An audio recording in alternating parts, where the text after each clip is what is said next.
Welcome back, creeps. Hey y'all. We're not endorsing products like this delightful Mothman plushie, And the pants monster, the Fresno crawler. Fresno Nightcrawler plushie. We are back. Oh wait, I'm not even talking into the microphone. That's how long it's been. We're I using forgot. these as cake toppers, tree toppers right now. They're adorable. It's been about a month, I think, since we started, or since we last recorded. And in that month, yeah, we have this deal with the 16% Nation. I'm going to leave the link in the thing below, in the description below, or in the video, or I don't know, on Instagram and stuff like that. Check out our link tree. They are really cool. So if you have any weirdos in your life, like I think they make like really nice stocking fillers. Full disclosure, we do get like a few dollars. Oh, we do? I don't actually know how much. Oh. When you User code. when you use our code, using our link as well, I think. So use the link cool. in that thing. And then use the code free creep. Free creep? Yeah, and you get Oh, cool. free shipping. Oh, sick. Yeah, so you get free shipping, we get, I don't know, I think like a few dollars from every sale or something like that. Honestly, don't know. I just thought that they looked really cool. They also do really cool t-shirts, which I was wearing the last time Yeah. we recorded. I wanted to make some mention on the structure of the items because, you know, for some people, like it's helpful to know a little more details, and they're awesome. Yeah. So maybe this will help you make a purchasing decision if you are in the market for cryptids to cuddle with. But for example, the pants monster, I lovingly like to call the pants monster, Fresno Nightcrawler. He is very, very stuffed, and you can tell like the fabric is very taut over the stuffing inside. And I feel like the stitching, but it's very thick and it feels sturdy. It doesn't have too much give. Like I can't manipulate it too much. It's a little stiff. And it's probably because I haven't been cuddling with it. Like I said, we've been using it as tree toppers. And these little guys feel secure even if they're nestled on top of fabric. I think they might be sewn in. But yeah, so that's that guy. And the fabric is very soft. Like this actually feels like shag. Doesn't come off in your hands. It doesn't come off in your hands. It's like a shaggy little feel.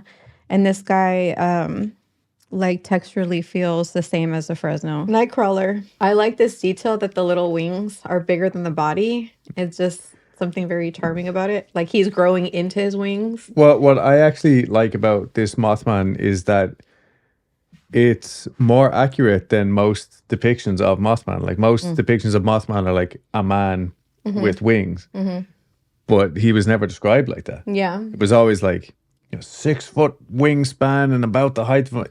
Anyway, it's very cool. Yeah. Cute little buttons. I'll have like some B-roll in here of this stuff. Yeah, I love that they chose buttons to make the eyes. Yeah. Yeah, no, really in fairness, they are like, it's all cryptid stuff, but it's also like it's really cute. And they don't feel like the crap that comes out of the claw machine. Yeah, they're very, very well made. Yeah, so follow the link in the description and use our code FREECREEP. Now, sorry to start off bombarding you with stuff like that, but I really wanted to get that because we've been waiting. When we recorded last time, I had the t-shirt and we were saying, oh, next time we record, we'll have the actual plushies babies as well. Yeah. And then we went to Colorado. We did. And then we got sick in Colorado and we had to take like a week off, and then it was Thanksgiving. So we're only now just getting back to recording, and these have been sitting on top of our little miniature Christmas trees for a couple of weeks now. They work great as Christmas tree toppers. Yeah, it really does. We can upload pictures if you guys want to see them as Christmas tree toppers. Yeah. I have there's 3 baby trees here. Anyway, how are you? I'm good. How was your trip to Colorado? It was great. Cool. It was like being in Estes Park is like being inside of a Hallmark movie if you've ever seen one. Um, it is surreal in that way. It's a very small, quaint town, and it's like a stark difference between the town itself and like the Stanley Hotel. Do you think? I think so. I feel like, I mean, because it's big and white and like Oh, it's really? it's one of the first things that I noticed when we were driving in. I looked at it and I'm like, I think that's a Stanley, and you're like, oh, I think it is. It's the whitest fucking building. Everything looks like very like homely and like charming and mom and pop. And then there's like this looming presence of the Stanley. Yeah, I think gaudy actually might be the word for it, is it? In my I opinion, wouldn't like kind of say it's over the gaudy. top fancy, like. No, when I think gaudy, like the connotation it brings to mind is like a greasy club owner that has a half open shirt with tons of huge gold rings on his knuckles that underneath those rings is turning the skin green. That's what gaudy calls to me. But I wouldn't call this Stanley gaudy. All right. Well, either way, we have a video up on our other YouTube channel. I'll also link that below if I remember. Actually, a lot of people watched that. Like Oh yeah. a lot of people for us. It was like 90 something people. Um, but yeah, it's just a little, almost like we make like home movies basically over there. Yeah. It's fun. But yeah, it was really, really like breathtaking scenery and yeah. Apparently the Italian place that we had dinner is a popular spot for people to go to. It's like, oh, it's the best Italian food I've ever had. And Yeah. we're so happy that we like spotted it and ate there. Well, I mean, like, so the whole park, because it's not a skiing village or a skiing resort or whatever, like its main business is tourism. And the Stanley Hotel itself provides like I think 90% of that tourism. Because people who aren't staying there are visiting there Yeah. and stuff, you know Like what I we mean? were. So yeah. Anyway, they have a tarot card. I do. If you want any more details on our trip, please watch the video. So I'm just saying, like, our trip encompassed so much more than these meager details that we just provided. Yeah, but I didn't want to spoil. We're about to start talking some more about it. Right. So I wanted to read the tarot card before I forget. Okay. So the tarot card of the day is the Four of Swords. And today's message: calm your mind today. Take time to let your thoughts settle and your ideas mature. Taking time to relax and rejuvenate now will help you focus and stay motivated in the days to come. While you may feel too busy to take a break, remember that insights often occur when our minds are relaxed and open for those aha moments. Did I actually say that? No. Oh. Very nice. Yeah. All right. Well, thanks. It just came to me because my mind was relaxed and open. Yeah. My mind is the opposite. Okay. So, yeah, spoiler alert. Today we are talking about the Stanley Hotel because Pew! Pew, pew, pew, pew. it was a big bucket list thing for These us, I guns are feel like. dangerous. Wasn't it? What? I'm saying like going to the Stanley Hotel was like a big bucket list thing for us. Huge. It's crazy because like as I was there with you, it felt like I really wasn't there. Yeah. And I tried my best to stay present, and I feel like I was, because I wasn't thinking of anything else. But it was almost too much to take in, like. Maybe because now like it's really settling in now that we're not there anymore. Yeah. Yeah, I mean, anyway, we'll just get into it because, like I said, like everything about the whole experience was like kind of breathtaking. It didn't seem real. yeah, there was like that sense of childlike wonder Yeah. that like Blind Boy talks about. I felt like I was in that Yeah. the entire time I was there because everything from like the car that we rented was a car that's like pretty high up on my list Yeah. that I want. And we didn't actually rent that one. Like we just got upgraded because they had nothing else. And then when we actually started driving, I was like, holy shit, like we are in the Rocky Mountains right now. Like, Yeah. you know what I mean? And then we get there and it's like, holy shit, this is the hotel from the movie. Yeah. And like Dumb and Dumber and stuff like that. And then it was like, oh, hold on, wait a minute. We're actually here to see Amigo the Devil, Yeah. one of our very favorite bands. I touched him. Dulce touched them. Danny from Amigo the Devil, that is. And I went like this. Boop. and the whole town was full of freaks and weirdos who were all there to see Amigo the Devil. So Yeah. everybody was friends. You know what I mean? Which was just trippy in itself. Yeah. Like I actually, even just on the airport shuttle when I dropped the car back, because I brought the car back a day early, and then I met you back up in Denver, and like even on the shuttle, like there was these two this pretty big dude and his wife, and like head tattoos and everything, like pretty intimidating looking people. But I was like, Amigo the Devil, and then we all just had a casual conversation, like we were friends for a very long time. You know what I mean? Yeah. It was lovely. So anyway, today we're talking about the legendary Stanley Hotel, the hotel that is synonymous with Stephen King and, of course, The Shining. Now, I feel like we say this every other episode, but if it wasn't for Stephen King, we definitely wouldn't be together. We wouldn't be together, no. So here's a direct quote from Britannica.com, of all places. King was inspired to write The Shining after staying a night at the Stanley Hotel in Estes Park, Colorado. In late September 1974, King and his wife, Tabitha, checked into what King described as a grand old hotel. Notably, the Kings stayed in room 217. King recalled that he and his wife were the only guests staying at the hotel. It was set to close for the winter season the very next day. While exploring its hallways, King thought to himself the hotel seemed the perfect setting for a ghost story. That night, he said, I dreamed of my 3-year-old son running through the corridors, looking back over his shoulder, eyes wide, screaming. He was being chased by a fire hose. I woke up with a tremendous jerk, sweating all over, within an inch of falling out of the bed.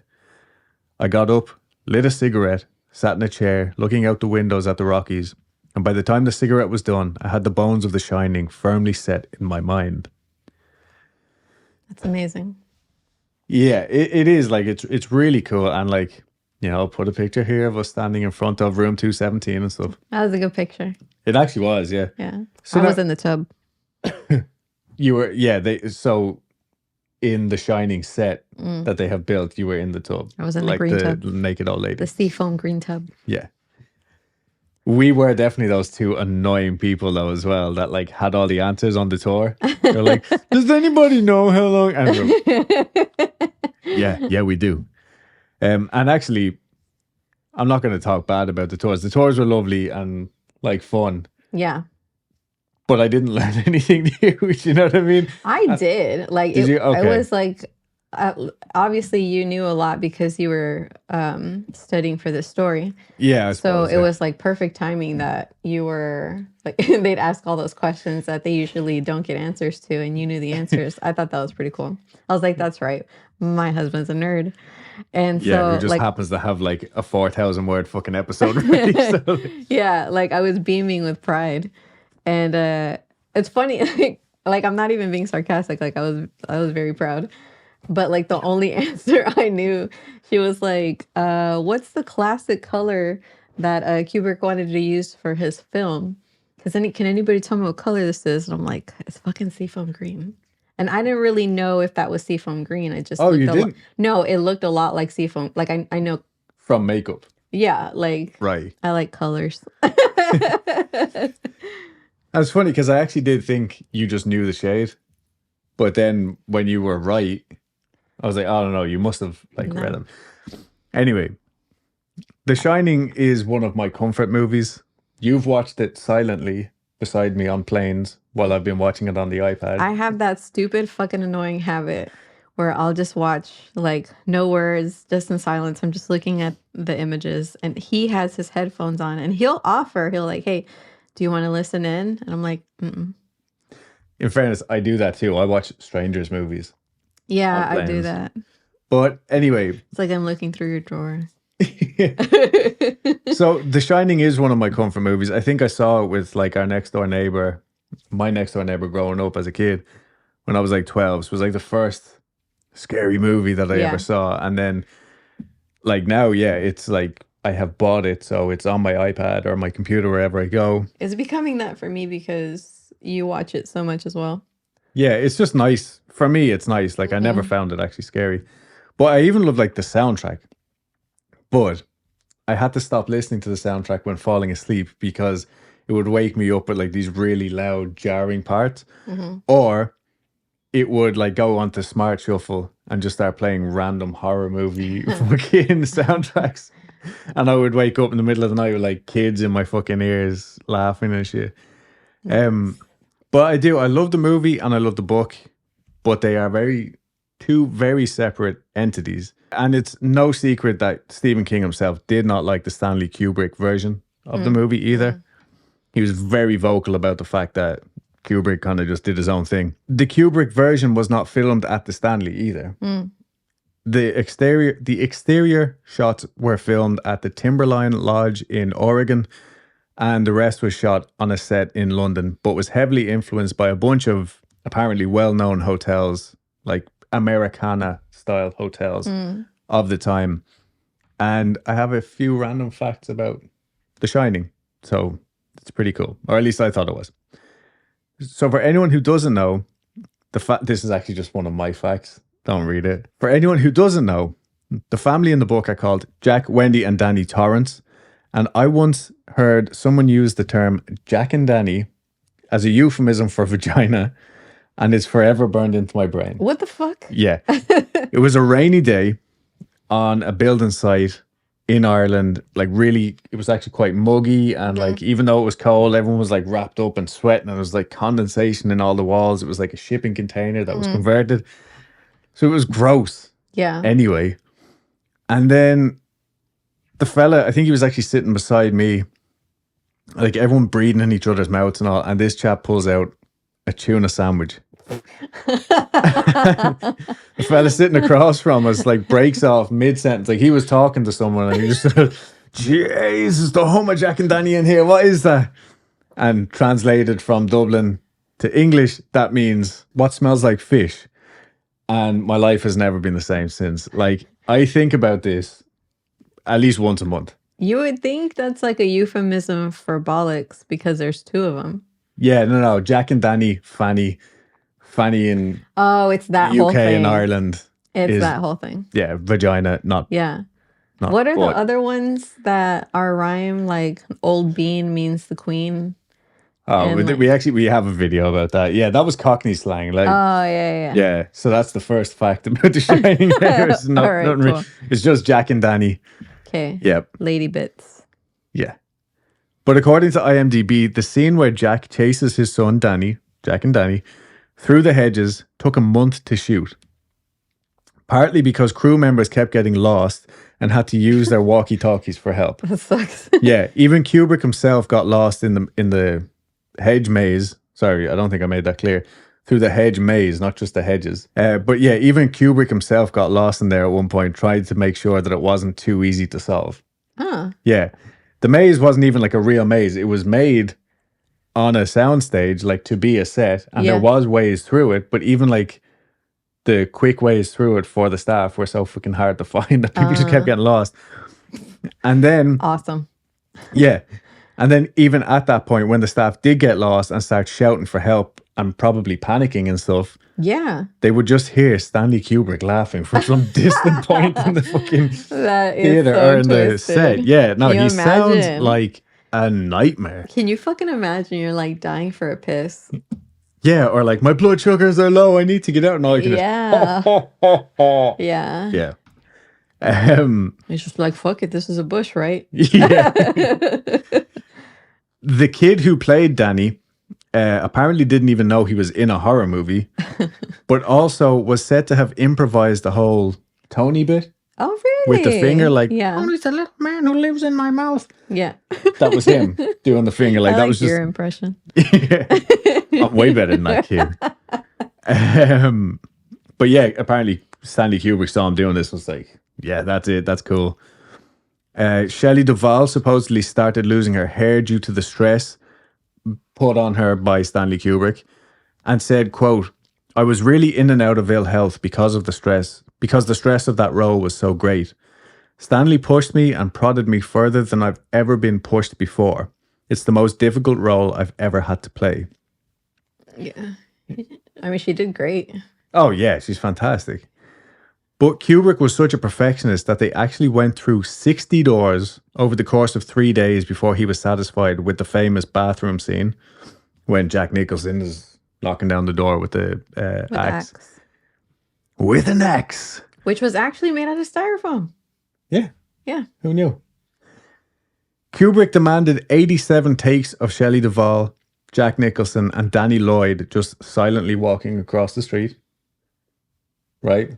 Like, that's how much. Weird. Yeah. And finally, in order to take on the seething, incensed demeanor of his character, Jack Torrance, Jack Nicholson prepared himself for the role by only eating cheese sandwiches. What? A food which he hates. What? I mean, For what 2 does he weeks hate? leading up to the film. And like, he's such a nut bar.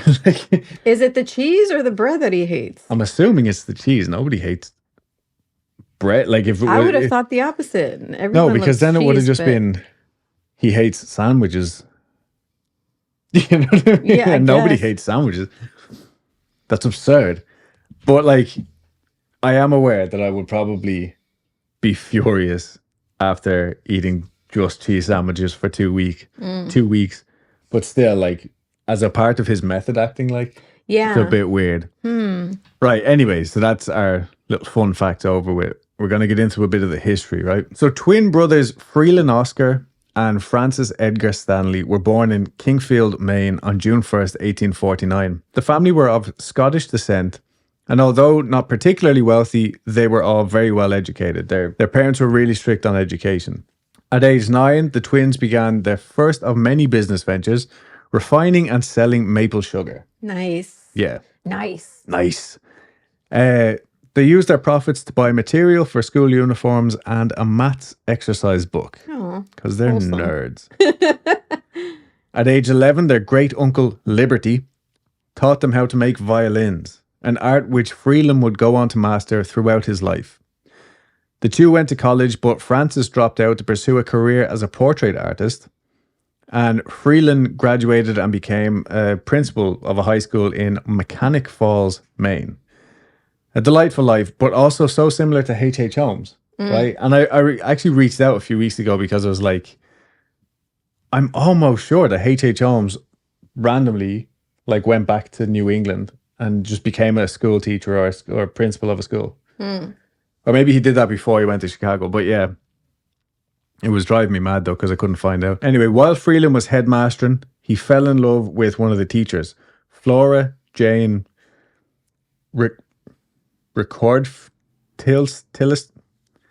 Flora Jane, whom he married in 1876. In 1881, Freeland contracted tuberculosis, which his 27-year-old brother died of. Freeland gave up teaching, believing a more active lifestyle was needed to beat the consumption, and started up a business which literally burned down the following year. Yeah, it just like caught fire and that was the end of that. So after his business burned down, he joined his brother in a dry plate photography equipment venture, which was quite successful and pushed the Stanley brothers up the social ladder, buying nice houses in a swanky part of Massachusetts. By now it was 1896 and bicycles were all the rage. Nice. Yeah, Trending. absolutely. Francis had gotten his wife Gusty out on one day and she fell off, vowing to never ride a bicycle ever again. Sounds like a bit much. I know. Sounds like you.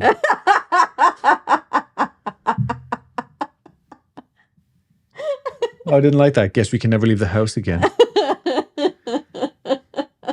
Anyway, Francis told her, "Never you mind, Gusty. I will build something so that we can ride together in safety and comfort." What when I do that again, when I throw a tantrum like that, you just call me Gusty. Yeah. You're like, simmer down, Gusty. Come on, Gusty, back on your bike. But yeah, Francis told her, never you mind, Gusty. I will build something so that we can ride together in safety and comfort. And with that, he started building the very first ever Stanley steam-powered motor carriage. So in 1899, they sold their automobile company for a handsome $250,000, which is somewhere around $8.5 million today. God damn. Yeah, but even then, like, I don't think that really rings true because, like, what they got for that 250,000 is way more than you'd get for $8.5 million today. Yeah. Back when things cost a dime and a nickel. But like they didn't even expect to get that much money. Yeah. It was some like huge like magazine owner or something like that. They were like, fuck it, let's just see how much we can push this. And then eventually he was like, right, here's 250. And they were like, fucking yeah. Yeah. Absolutely. And they stayed on working with the company as well, like for a long time. Security. Yeah. So in August of 1899, Freeland and Flora became the first motorists to reach the top of Mount Washington, the highest peak in New England. And in 1906, after reopening the Stanley Motor Carriage Company, the twins built a specially designed rocket racer, which, driven by Fred Marriott, broke the land speed record of the time by hitting a whopping 127.66 miles per hour. Whoa, hold on to your panties. I thought that was really cool because it's a steam-powered car, and there's all sorts of conspiracies as to why, like, big oil quashed the steam-powered and electric cars of the day. Like, apparently, yeah, now this might be wrong, but apparently there were, like, battery-style powered cars. Back then, yeah. Oh, wow. But, oh, look, I'm not getting into it. There's all sorts with the Rothschilds people bringing, like, petroleum-based medicines around the same time. And, like, pushing out the old ways. Interesting. And, like, yeah. And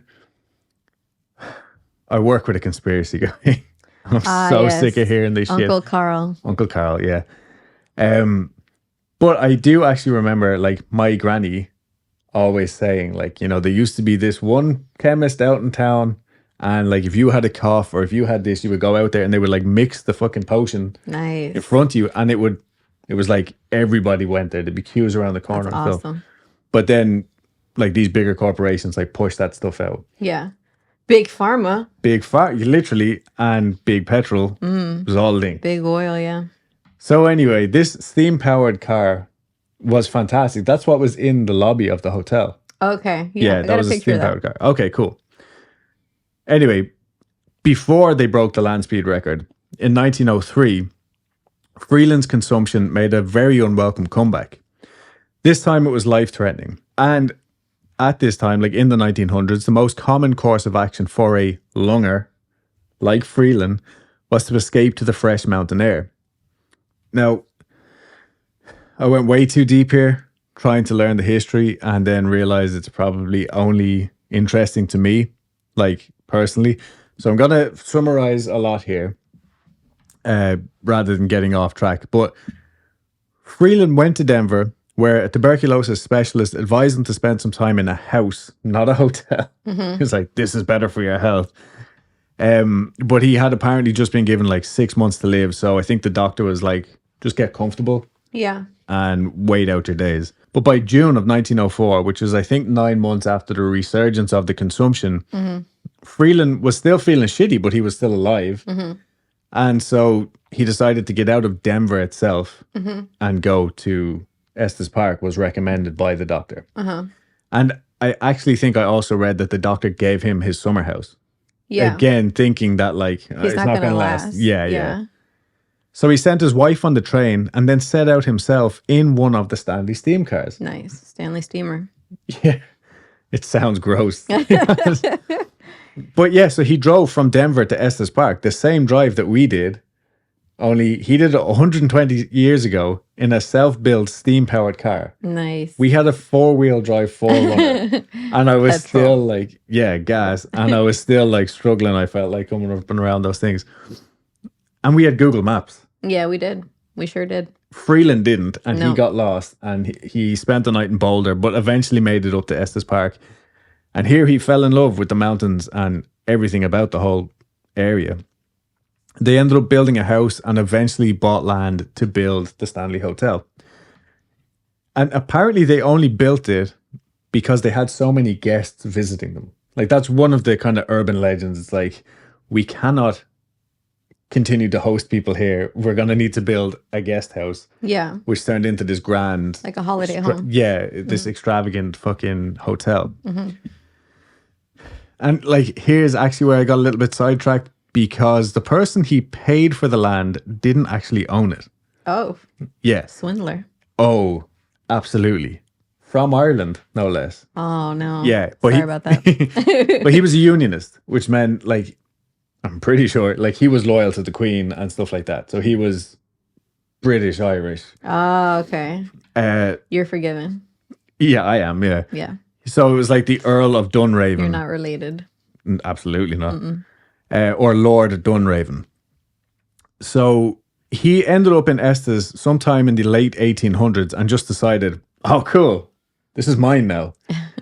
But it wasn't. Yeah, that's not how it works. Yeah, and all of the other like settlers who also like happened upon this pretty bare stretch of land were like, I'm not fucking paying you money. I just showed up here. Yeah. You just showed up here. Yeah. Get fucked.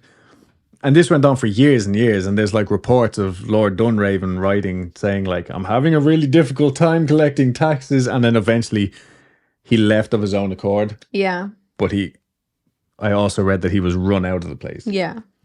By the other settlers. But then years later, Freeland Stanley paid him like a handsome sum for the Stanley grounds. Like, yeah, so it was all quite confusing and took me hours of going, why am I reading fucking, what's it, like parliamentary law from like 1800s? You got to a point where you're just like, what am I doing? Yeah, no wonder it's taking me a month to get this fucking out. So anyway, the Stanley was built and Freeland and his wife became staples in the Estes Park community. I think they really were the community. Freeland was quite the philanthropist, and as well as donating his own money, he raised funds for road paving, school buildings, and all sorts. Like, he is the reason why Estes Park even had electricity. His wife did the same thing too. Yeah, like they were both like, yeah, had all this fucking money, and I don't think they had kids. I'm pretty sure they didn't actually. So I'm sure they saw the kids who came to the hotel as being like their kids, like to some extent. But yeah, anyway, Freeland actually had his very own hydro station built to power the hotel. The doors to the Stanley opened in 1909, and he also piped water to the whole of Estes Park. Oh, yeah. So anyway, the doors to the Stanley opened in 1909, and it was a fantastic sight to behold, being one of the first electrified hotels west of the Mississippi. I actually had to look on a map because I didn't realize how far west we were. That's the furthest west I've ever gone. Oh. Yeah, and you too, I guess. Yeah. It was this electricity, though, that led to an unfortunate incident in 1911. The hotel's power was out due to a storm, and so the hotel staff were charged with going from room to room to light up gas lamps, like old school gas lamps, and then they would just leave them in there. Gas today, this is another tangent, gas today has a pungent smell which is artificially added. Yes, otherwise it's odorless. Exactly. They've been doing this since as far back as 1880 in Germany, but there was no enforcement in the States, at least until 1937, when a cheap school superintendent opted to save on his gas bill. This would end up leading to what is today considered to be the third deadliest disaster in the history of which state? Texas? Texas. The first being the 1900 Galveston hurricane. Oh, you need to cover that. We will.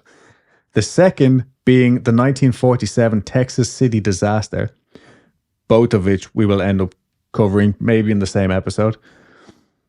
But this incident, the third deadliest incident, took place in New London, Texas, about 3 hours from here near Shreveport, right? So East Texas. Not that anybody fucking cares. It was one of these booming oil towns, so like it got a lot of money really fast, and they had to build to keep up with the growing population. So the school was $1 million modern marvel built in 1932.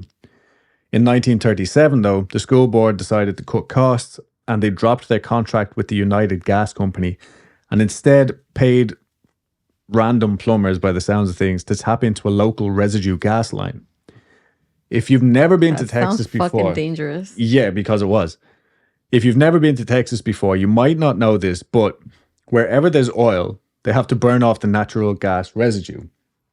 Now, I only knew this because, like, you'll be driving down the highway in the kind of countryside, like say even between here and Austin, and it's like, oh, lovely cows, lovely, like, interesting kind of deserty trees and stuff. And then like a 6-foot flame shooting out of the fucking pipe in the middle of a field. I've seen that, yeah. Yeah, so I remember Googling this because it was like, this seems really wasteful and bad for the environment. But apparently it's the most efficient way to get rid of this gas buildup that otherwise would cause like a huge explosion. Oh. Yeah. So it's for safety. Yeah. Okay. For safety. But anyway, these guys, these cheap plumbers, decided, let's just tap into that pipe because it's just waste anyway. They're just going to burn it off in a field nearby. So we'll just tap into it before it gets burnt off, and then that'll be the school's gas supply. Okay? Okay. Cheap gas for the whole school. Everybody's happy. What they didn't know was that the new gas line had a leak that filled the crawl space which ran the entire length of the school. So it was literally just lying there dormant and waiting.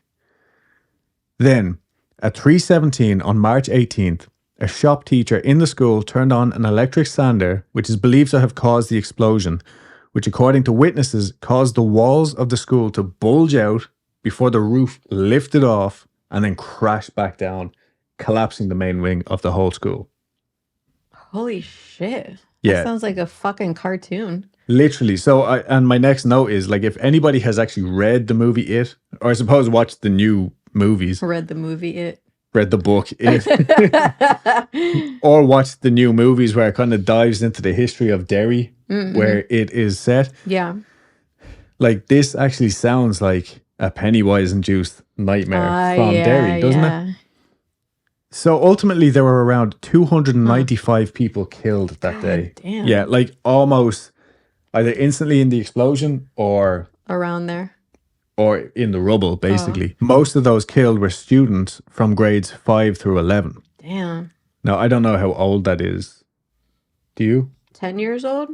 So 10 to 16 or thereabouts? 10 to 17. Okay.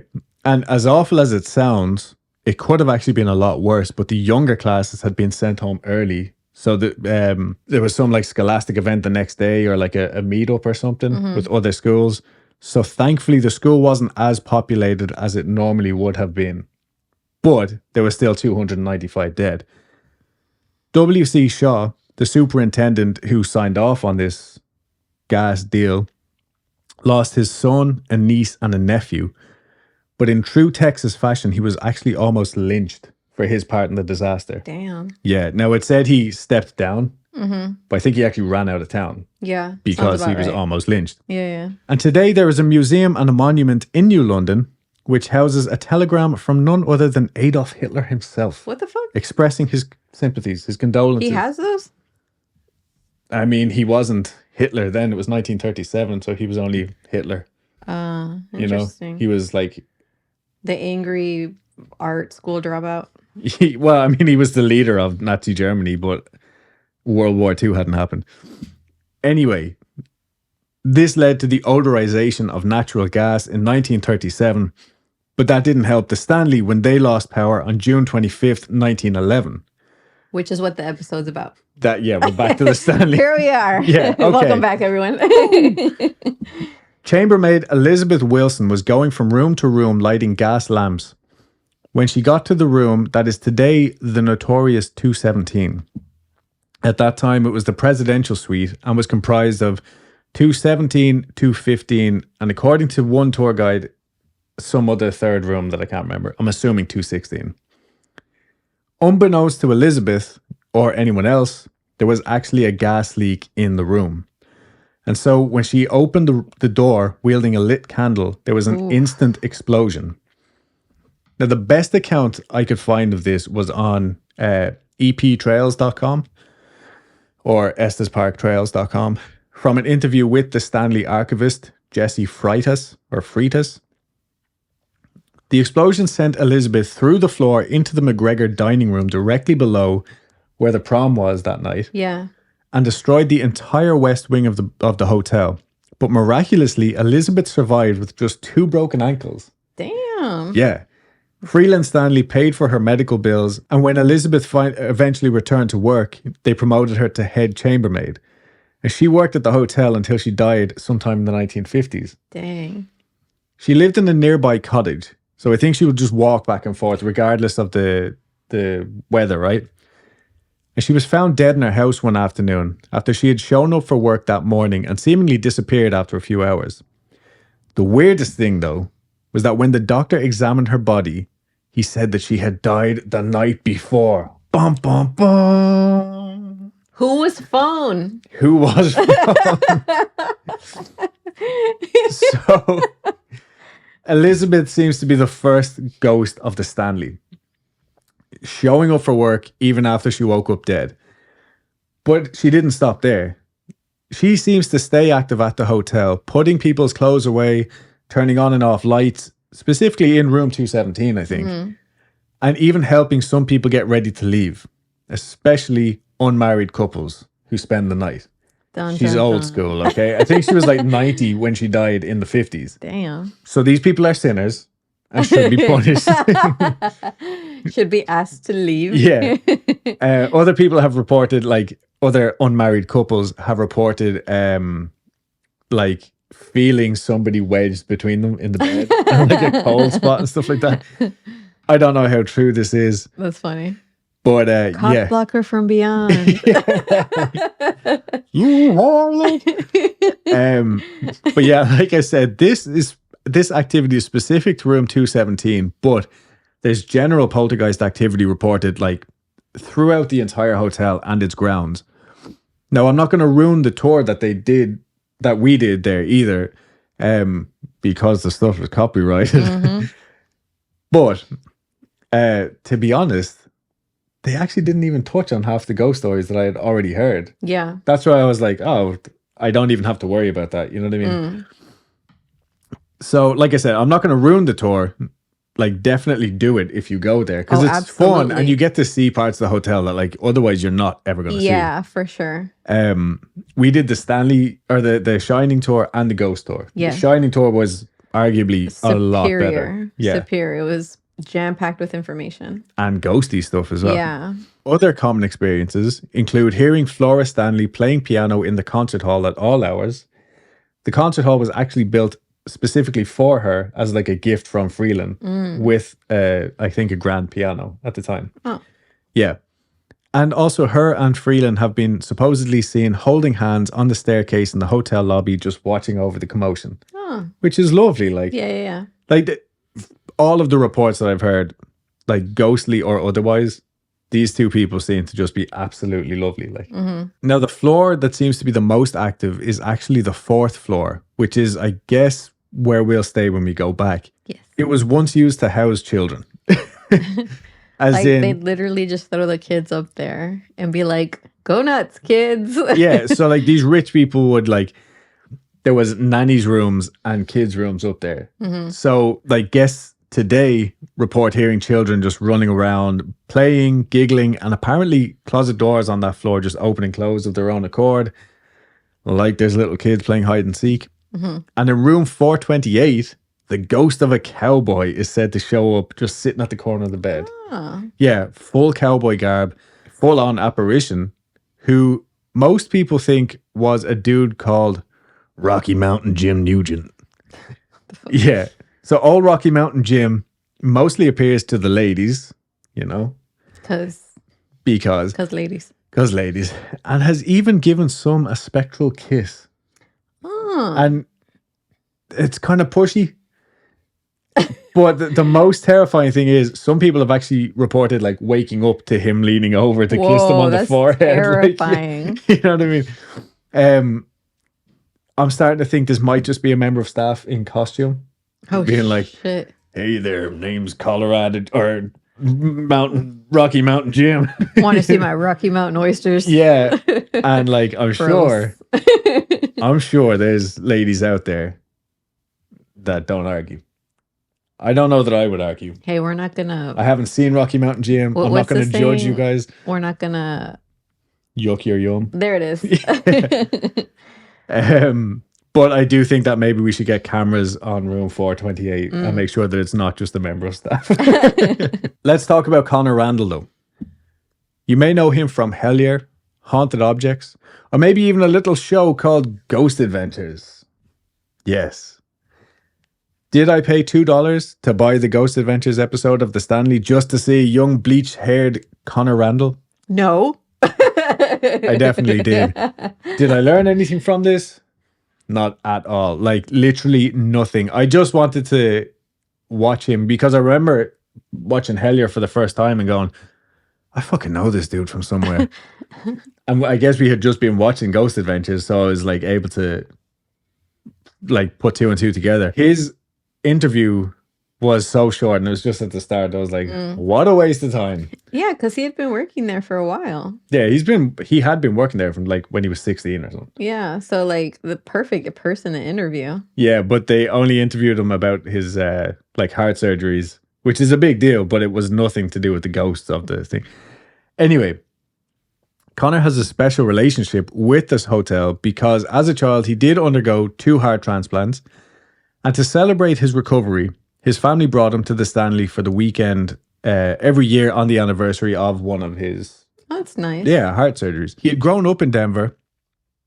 And I'm kind of going off what I've like learned about him throughout the years now because I've heard him on various podcasts, TV shows, like Hellier, Haunted Objects. So I've learned about him in snippets and I couldn't go and like trace everything back. So I'm kind of winging it here. But anyway, he grew up in Denver or the surrounding area. It was either through the hospital itself or like the Heart Foundation or something. It was like some charitable organization. He ended up at the Stanley Hotel in the concert hall when he was like a very young child. And he actually witnessed the door latch like completely lock itself on its own. Like nobody was near the door and it just went... And I think that was his first paranormal experience, which then like ruined his life, you know what I mean? And now he is where he is today. But then when he was recovering from one of his heart surgeries, he started watching Ghost Hunters on TV. And I think that's when he saw an episode about the Stanley. So it just like drilled home. And like I said, lucky enough, it was a couple of hours away. So he had the opportunity to go and experience and explore the place for himself. He went on to get a job there as the resident ghost hunter. Nice. Yeah, and concierge. I think cool. like late night concierge or something. At the Stanley, because up until 2016, they not only did tours, but actual public investigations. Cool. Yeah, these were like 5-hour investigations. Whoa. Yeah, every weekend, Friday and Saturday night. The hotel changed hands, I think, and the new owners canned it, as far as I know.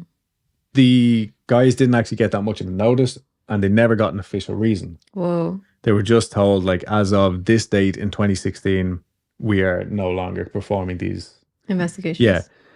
But it had gone on since like, this might be wrong, but I'm almost sure like 2009.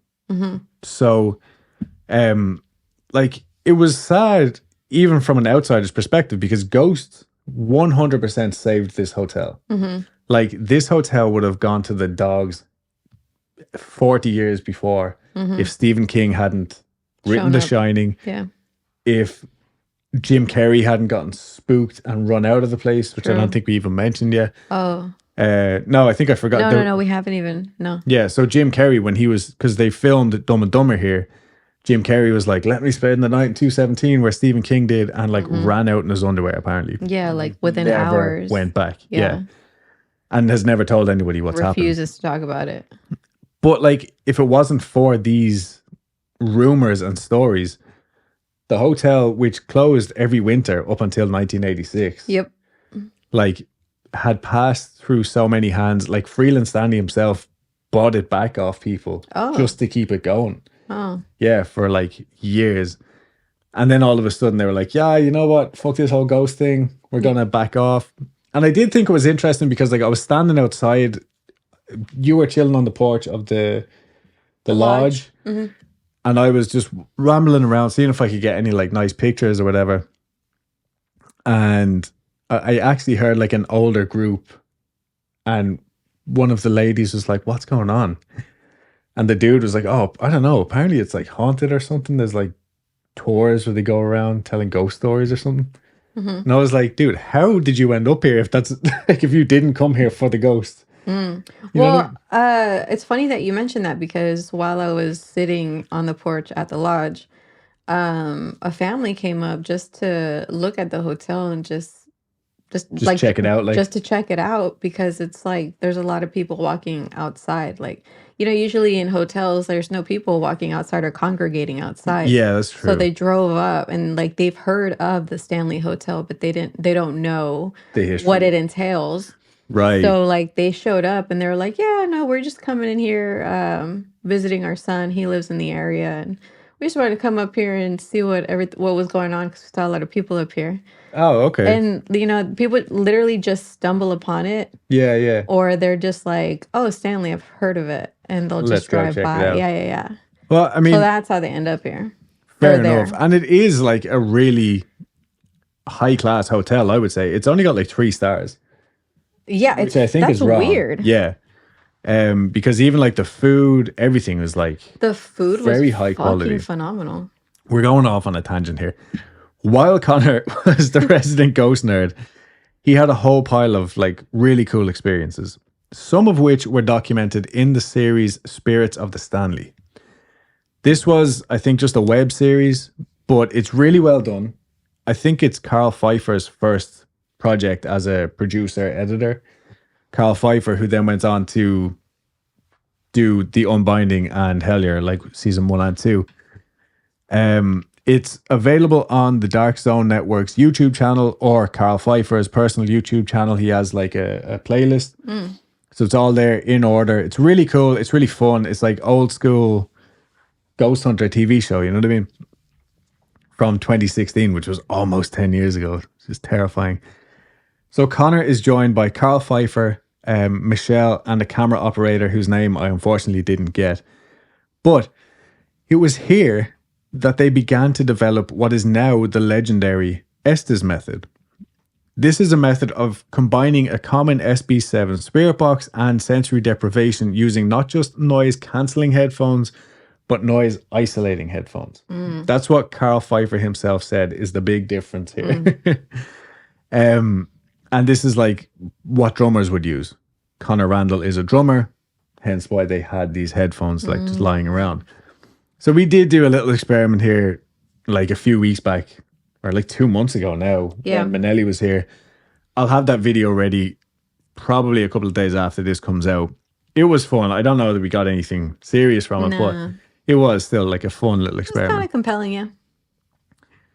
But these guys would do their public investigations and then follow up on their own with like private investigations later on. Like even like just after the public ones had finished, they'd be like, all right, cool, now let's go and check out, mostly in the concert hall.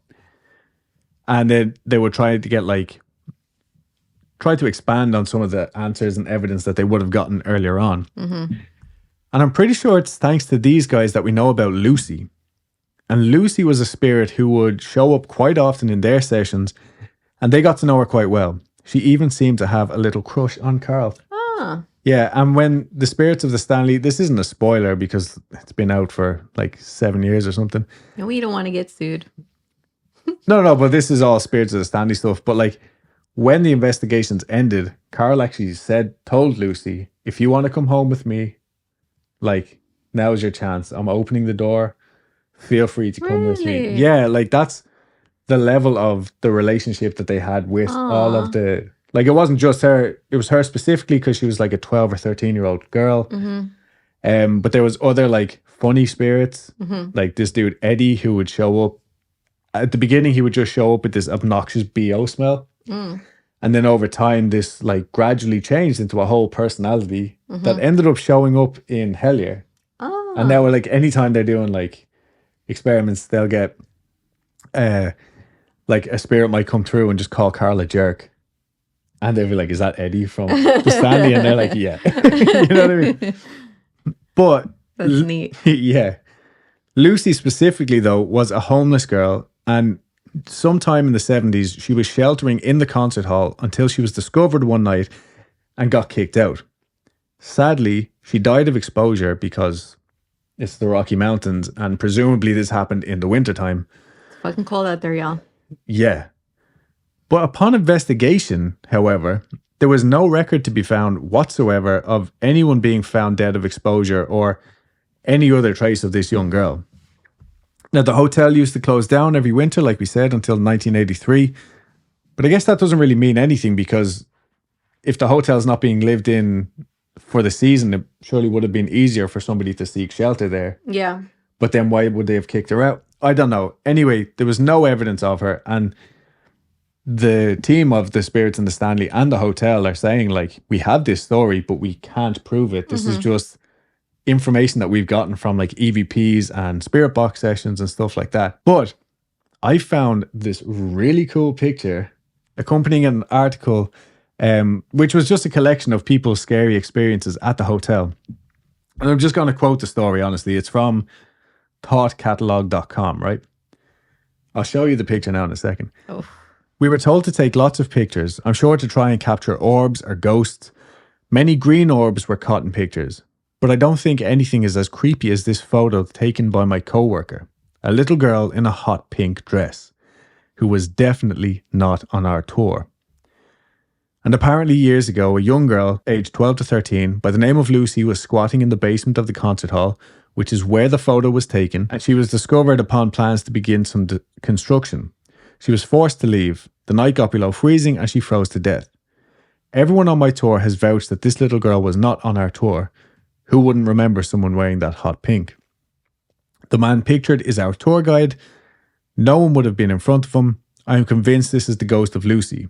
Just one more added note, though I doubt if anyone would believe me, but there is only one time throughout the tour where I felt any strange energy or feeling, and it was right here, heading down to the basement of the concert hall.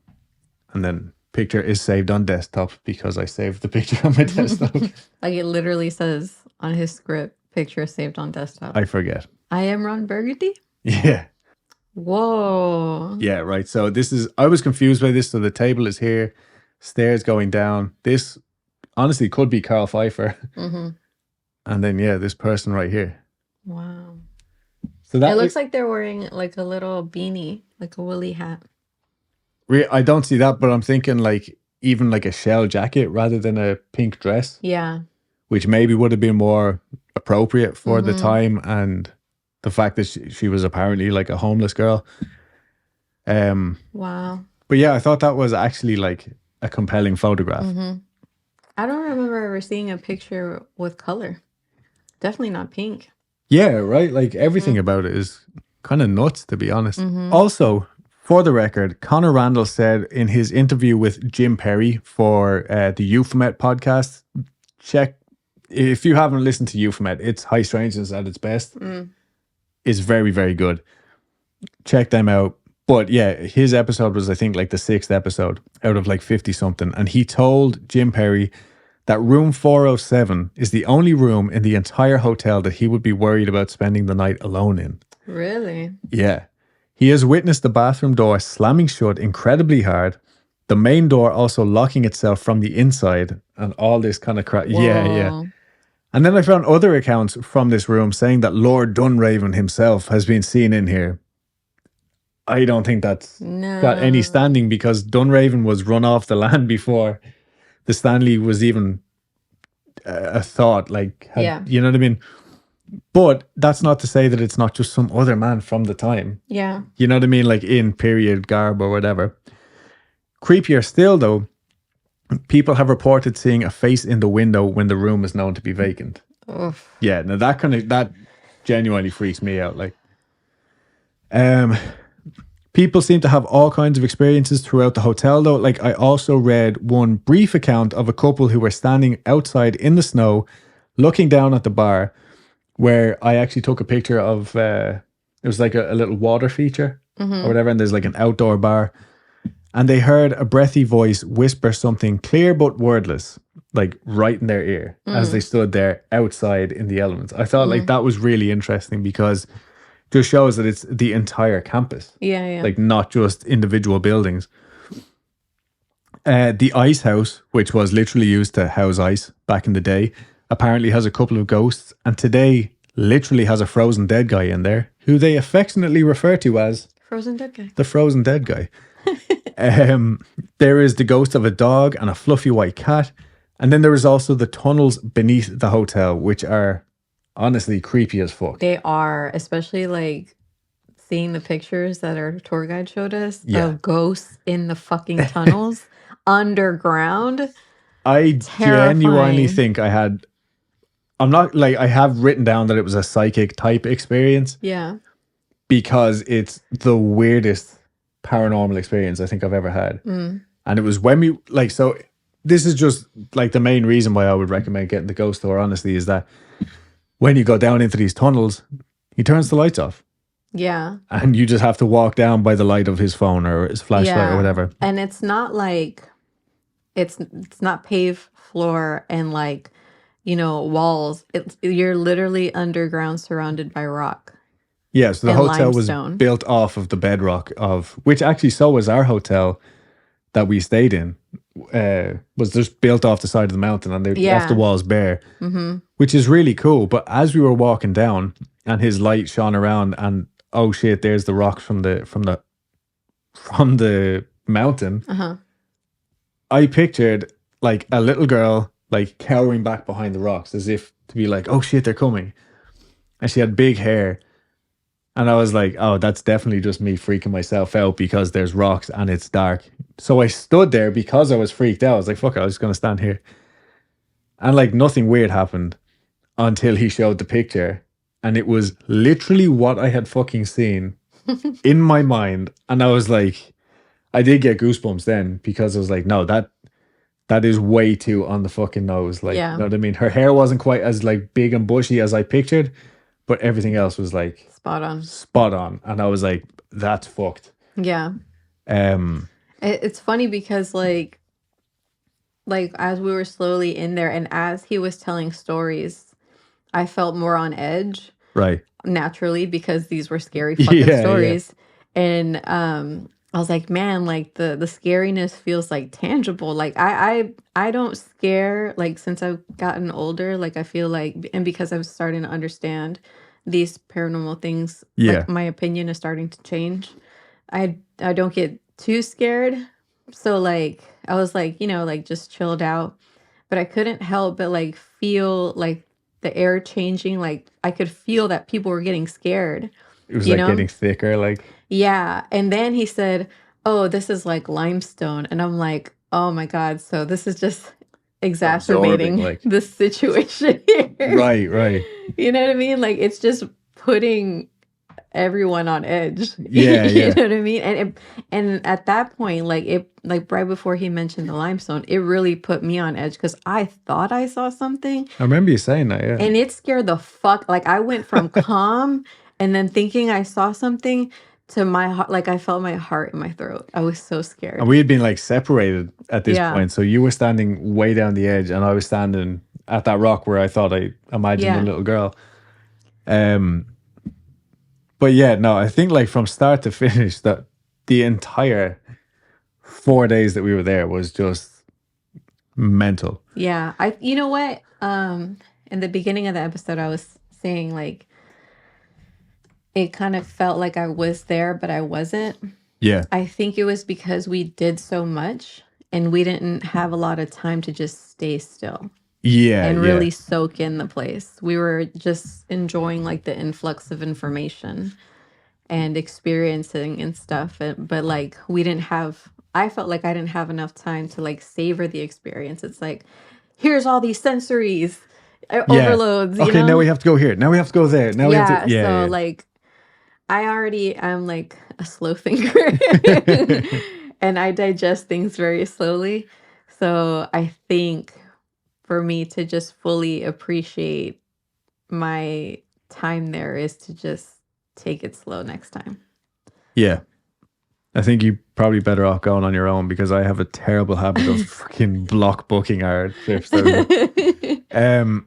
And then we went back to Denver for a day, which if you do watch that video, like you'll see, but we were like actually really fucking sick. Yeah.